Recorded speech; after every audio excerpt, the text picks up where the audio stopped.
Qatar से 3 और tanker निकले हैं जो एशिया की तरफ आ रहे हैं।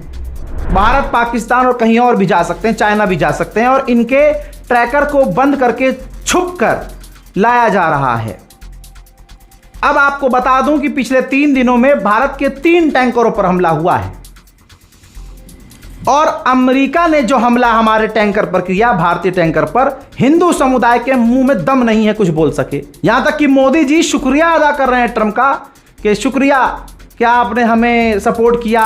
अभी एक दिन पहले डोनाल्ड ट्रंप ने मोदी को ग्रेट कहा और कहा कि लॉन्गेस्ट प्रधानमंत्री के पद पर रहने वाला आदमी है, बहुत बढ़िया काम किया, माय फ्रेंड है। फिर मोदी जी ने क्या करा, शुक्रिया अदा किया, जबकि भारत के 3 लोग मारे गए, 3 नौजवान, और तीनों की तीनों हिंदू, तीनों के तीनों हिंदू। और ये ट्वीट आप देख लीजिए, भारत के जहाज पर ट्रंप ने हमला करवाया और हमारे 3 हिंदू लोग मारे गए, नौजवान।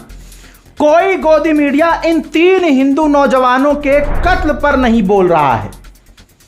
आखिरकार एक मुसलमान यूट्यूबर ही बोल रहा है। मोदी तो धन्यवाद अदा कर रहे हैं। अगर सोचिए मोदी ना होते, कोई मुसलमान होता और वो धन्यवाद ट्रंप का कर रहा होता, तो आज हिंदू समुदाय सड़क पर उतरकर मुसलमानों को पकड़कर पीटने लगता, और हिंदू समुदाय उसकी इतनी आलोचना करता कि पूरे देश में बवाल कट जाता। गोदी मीडिया इस मुल्क में कैंपेन चला देता लेकिन सब खामोश है, क्योंकि यही डोनाल्ड ट्रंप है जिसकी एक खास समुदाय ने पूजा की, उसकी पूजा अर्चना की, उसका बर्थडे मनाया सड़कों पर उतर के।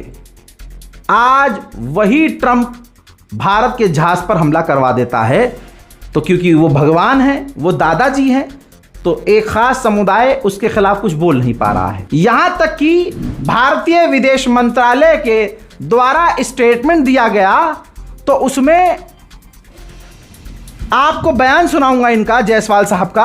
अमेरिका का नाम नहीं ले पा रहे हैं। यह कहने में बहुत संकोच हो रहा है कि यूएस नेवी ने इस भारतीय जहाज पर हमला करके क्षतिग्रस्त किया, नुकसान पहुंचाया। क्यों ना हो, अमेरिका और इजराइल को बाप जो बनाना है, क्यों बनाना है, वो वजह भी हम जानते हैं। मुसलमानों से नफरत करने का यह पूरा भारत भुगत रहा है कि आज मोदी सरकार अमेरिका की, इजराइल की आलोचना नहीं कर पा रही है। एक जहाज जिसका नाम MT मारीवेक्स था, इसको ओमान के तट के पास इसको निशक्त किया गया, इसको अक्षम किया गया। हमें ये पता चला कि ये जहाज पलाव के झंडे के साथ समुद्र में अपना काम कर रही थी। हमको ये भी पता चला है, और ये हम जानकारी है, कि जहाज के बीच और अमेरिकी नौसेना के बीच, उनके बीच वार्तालाप हुई इस घटने से पहले।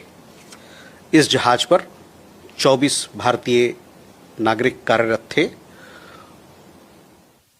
जब ये हादसा हुआ, उस समय तुरंत ही हमारे भारतीय दूतावास, जो कि ओमान में है, तुरंत एक्शन में आए और वहाँ ओमानी अधिकारियों से उन्होंने संपर्क किया। साथ ही साथ अन्य जो पक्षधर इसमें है, MRCC है, भारतीय जहाज मंत्रालय है, सबके साथ बातचीत करके तुरंत उन्होंने कार्रवाई की और 24 भारतीय नागरिक को सुरक्षित वहाँ से निकाला गया।